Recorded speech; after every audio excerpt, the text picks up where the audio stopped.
फसल उत्पादन एवं प्रबंधन। क्वेश्चन है, उचित शब्द छांट कर रिक्त स्थानों की पूर्ति कीजिए। एक स्थान पर रहकर एक स्थान पर एक ही प्रकार की बड़ी मात्रा में उगाए गए पौधों को क्या कहते हैं? क्या कहते हैं इन्हें?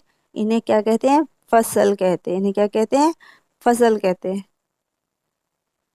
इन्हें क्या कहते हैं? फसल कहते हैं। अब है दूसरा, फसल उगाने से पहले प्रथम चरण मिट्टी की क्या होती है? यानी सबसे पहले मिट्टी को क्या करना पड़ता है? तो तैयारी करनी होती है। क्या करना होता है? तैयारी करनी होती है। यहाँ देखिए आंसर है, तैयारी करनी होती है। अब क्षतिग्रस्त बीज जल की सतह पर क्या करेंगे? वो क्या करेंगे? तैरने लगेंगे। देखिए तीसरा नंबर है, तैरने लगेंगे।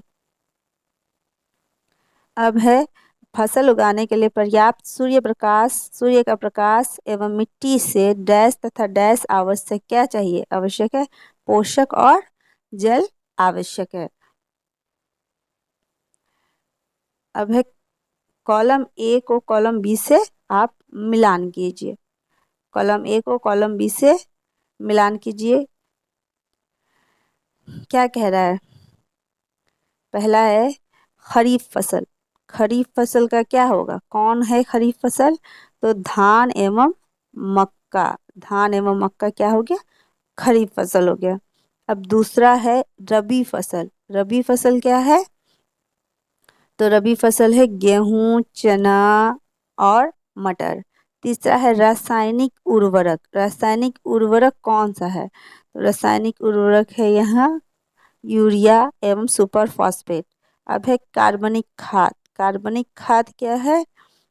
तो पशु अपशिष्ट, ये पशु अपशिष्ट, गोबर, मूत्र एवं पादप अवशेष। ये हो गया आपका मिलान करना। अब आते हैं, निम्न के दो दो उदाहरण दीजिए।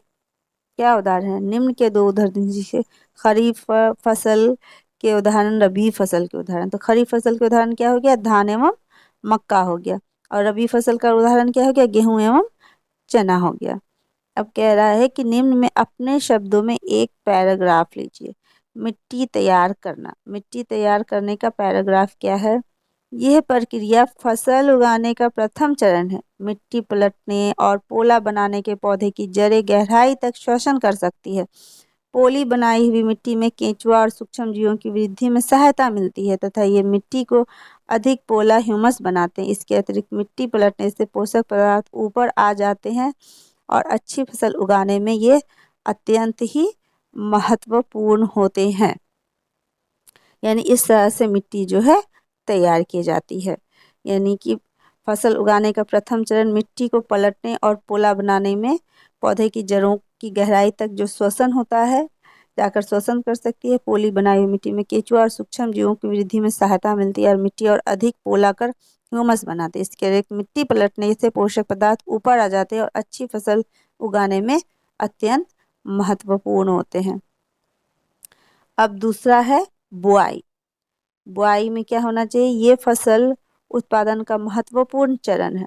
मिट्टी को तैयार करने के पश्चात खेतों में बीज बोए जाते हैं। उचित दूरी एवं गहराई पर खेत में जब बोना बुआई कहलाता है। यानी कि जब लगाते हैं पौधे ये बीज, तब वो बुआई कहलाता है। बुआई के अच्छी गुणवत्ता के लिए साफ एवं स्वस्थ बीजों का चुनाव करना जरूरी होता है। उचित बीजों को चुनने के बाद इन बीजों को उचित गहराई तथा उचित दूरी पर बोना चाहिए ताकि प्रत्येक पौधे को पर्याप्त हवा, प्रकाश, खनिज एवं पानी मिल सके। बुआई के लिए निम्नलिखित विधियों का उपयोग करना चाहिए। कौन कौन विधि दिखा है? एक तो परंपरागत औजार और दूसरा सीड ड्रिल। सीड ड्रिल से भी किया जा सकता है और नॉर्मली जैसे किया जाता है बुआई, उसी से करने की बात कर रही है। अब आते हैं निराई। खरपतवार हटाने को क्या कहते हैं? निराई कहते हैं। यानी छोटे छोटे पौधे हो जाते हैं जो एक्स्ट्रा जिसकी ज़रूरत नहीं है, वो उन्हीं को निराई कहते हैं। निराई नहीं करने से खरपतवार जल, पोषक तत्व आदि ग्रहण कर फसल को वृद्धि को प्रभावित कर सकते हैं। फसल उगाने से पहले खेत जोतने पर धूप के कारण खरपतवार मर जाते हैं और मिट्टी में मिल जाते हैं। खरपतवार हटाने का सबसे सही समय फूल एवं बीज बनने से पहले होना चाहिए। खरपतवार की हाथ, खुरपी आदि की सहायता से हटाया जा सकता है। अब है थ्रेशिंग। थ्रेशिंग कैसे होता है? खेतों से काटी गई फसल या बीज के दानों को भूसे से अलग करने के प्रक्रम को थ्रेशिंग कहा जाता है। थ्रेशिंग करने के कई तरीके होते हैं, जैसे छोटे खेत वाले किसान अनाज के दानों को फटक कर अलग करते हैं और बड़े खेत वाले किसान कॉम्बाइन मशीन का प्रयोग करते हैं। अब स्पष्ट कीजिए कि उर्वरक खाद से किस प्रकार भिन्न है, यानी खाद और उर्वरक की भिन्नता बताना है। खाद एक प्राकृतिक पदार्थ है जो गोबर, मानव अपशिष्ट एवं पौधों के अवशेष के विघटन से प्राप्त होता है, जबकि उर्वरक क्या है? एक कार्बनिक लवण है। खाद क्या होता है? खेतों में बनाया जाता है और उर्वरक को कहाँ बनाया जाता है? कारखाने में बनाया जाता है। खाद, इससे मिट्टी को प्रचुर मात्रा में ह्यूमस मिलता है और इससे मिट्टी को ह्यूमस नहीं मिल पाता। इसके बाद पादप पोषक अपेक्षाकृत कम मात्रा में होते हैं। इसमें पादप पोषक प्रचुरता में होते हैं। ये पानी में अघुलनशील होने के कारण इनका अवशोषण धीरे धीरे होता है और ये पानी में घुलनशील होने के कारण इनका अवशोषण शीघ्र यानी जल्दी से हो जाता है। उर्वरक की तुलना में खाद अच्छी मानी जाती है क्योंकि इसमें मिट्टी की जलधारा क्षमता में वृद्धि होती है। इससे मिट्टी भुरभुरी हो जाती है, जिससे कि विनिमय सरलता से होता है, गैस का विनिमय सरलता से होता है। इसमें जीवाणुओं की संख्या में वृद्धि होती है, इससे मिट्टी का गठन सुधार होता है। यानी कि खाद ज़्यादा बेहतर है उर्वरक देने के बजाय मिट्टी में। अब आते हैं सिंचाई किसे कहते हैं। जल संरक्षित करने वाली सिंचाई की दो विधियां बताइए, यानी ऐसी विधि जिससे जल का संरक्षण किया जा सके, दो विधि बताइए। पहले जानते हैं सिंचाई किसे कहते हैं। फसलों को कृत्रिम रूप से आवश्यकता अनुसार पानी देना सिंचाई कहलाता है। जीवित रहने के लिए पौधों को जल की आवश्यकता होती है। पौधों में लगभग 90% जल होता है। फसल की स्वस्थ वृद्धि के लिए मिट्टी की नमी को बनाए रखने की आवश्यकता होती है, जिसके लिए विभिन्न अंतराल पर खेत में जल देना सिंचाई कहलाता है। जल संरक्षित करने वाले सिंचाई की दो विधियां निम्नलिखित हैं। छिड़काव तंत्र, ड्रिप तंत्र। छिड़काव तंत्र इस विधि का इस्तेमाल असमतल भूमि जहाँ पर जल कम मात्रा में उपलब्ध हो के लिए किया जाता है। इसमें नलों के ऊपर घूमने वाले नोजल लगे होते हैं।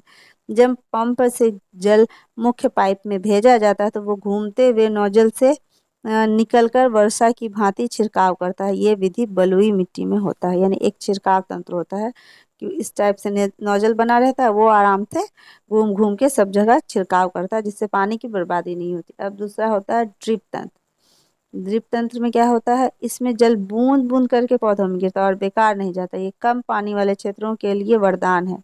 ये विधि फलदार पौधे बगीचों को पानी देने का सर्वोत्तम उपाय है, यानी धीरे धीरे ड्रिप ड्रिप होके पानी गिरेगा और बहुत ही जो पानी की बर्बादी नहीं होगी, पानी का संरक्षण होगा। अब आते हैं, यदि गेहूं को खरीफ ऋतु में उगाया जाए तो क्या होगा? गेहूं एक रबी फसल है। इसे शीत ऋतु में उगाया जाता है, यानी ठंडी के समय में। खरीफ ऋतु जून से सितंबर तक होती है। इस समय वर्षा काफी अधिक मात्रा में होती है, इसलिए इसे वर्षा ऋतु भी कहते हैं। यदि गेहूं को इस समय उगाया जाए तो गेहूं के पौधे अधिक मात्रा में पानी मिलने की वजह से सड़कर खराब हो जाएंगे और फसल बर्बाद हो जाएगी। यानी गेहूं को जो क्या चाहिए? कम पानी चाहिए, उतने पानी की आवश्यकता नहीं। अगर हम इसको खरीफ ऋतु में उगाएंगे, खरीफ ऋतु कब होती है? जून से सितंबर, जो बरसात का समय है। यानी अगर बरसात के समय में उगाएं तो पानी ज़्यादा मिलेगी और ये सड़ जाएगा। इसलिए ठंडी में इसे उगाया जाता है, शीत ऋतु में, ताकि ये पौधे अच्छे से बढ़ पाते हैं। अब है, खेत में लगातार फसल उगाने से मिट्टी का क्या प्रभाव पड़ता है? अगर खेत में अब लगातार फसल उगाएंगे तो मिट्टी के कुछ पोषक तत्वों की कमी हो जाती है, जिसकी उसकी उर्वरता भी कम हो जाती है। यही कारण है कि खेत में लगातार फसल नहीं उगाना चाहिए।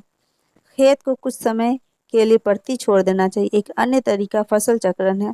इसमें किसान एक फसल के बाद दूसरी किस्म की फसल उगाते हैं, जिससे मिट्टी में नाइट्रोजन का पुनः पूर्ण होता है।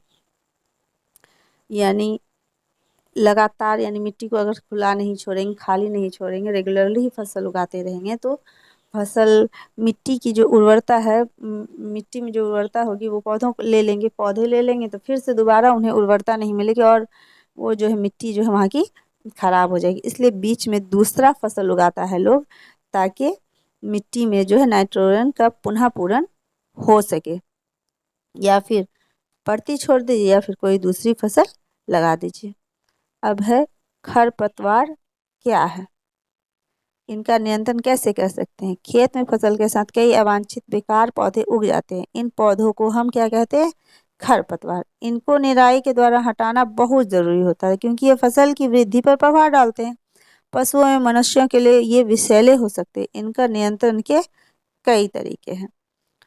फसल उगाने से पहले खेत जोत कर इसमें खरपतवार पौधे सूख कर मर जाते हैं। फूल एवं बीज बनने से पहले हाथ में खुरपी की सहायता से पौधों को उखाड़ कर खरपतवार नाशी रसायनों का प्रयोग करके, क्या पहले तो फसल उगाने के पहले खेत को जोत कर सारे पौधे को सूख के मर जाए। दूसरा, फूल एवं बीज बनने से पहले हाथ से या फिर खुरपी से हटा दीजिए। तीसरा, खरपतवार नाशी आता है, उसका उपयोग करके आप खरपतवार को हटा सकते हैं।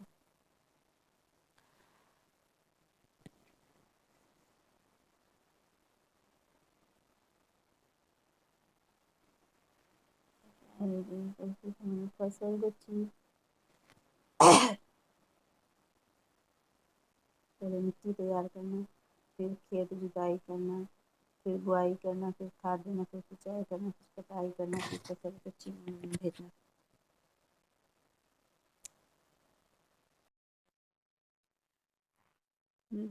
10 क्वेश्चन, हम 10 निम्न बॉक्स को सही क्रम में लगाइए। अब देखिए कि फसल उगाने का क्रम कौन सा है।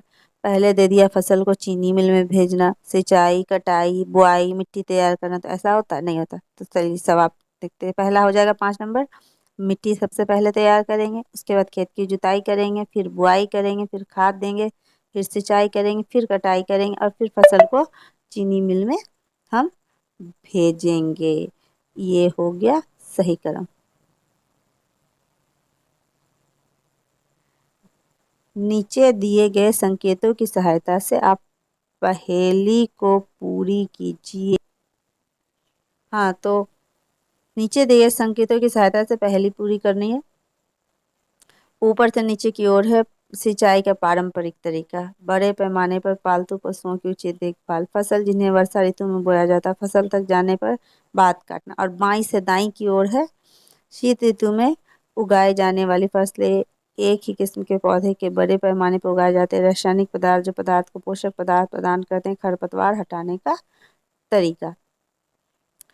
तो जवाब यहाँ है, पहला है आपका सिंचाई का एक पारंपरिक तरीका क्या है, तो यहाँ बना है पहला रहट, रहट सिंचाई का पारंपरिक तरीका। दूसरा, बड़े पैमाने पर पालतू पशुओं की उचित देखभाल, ये हो गया पशुपालन।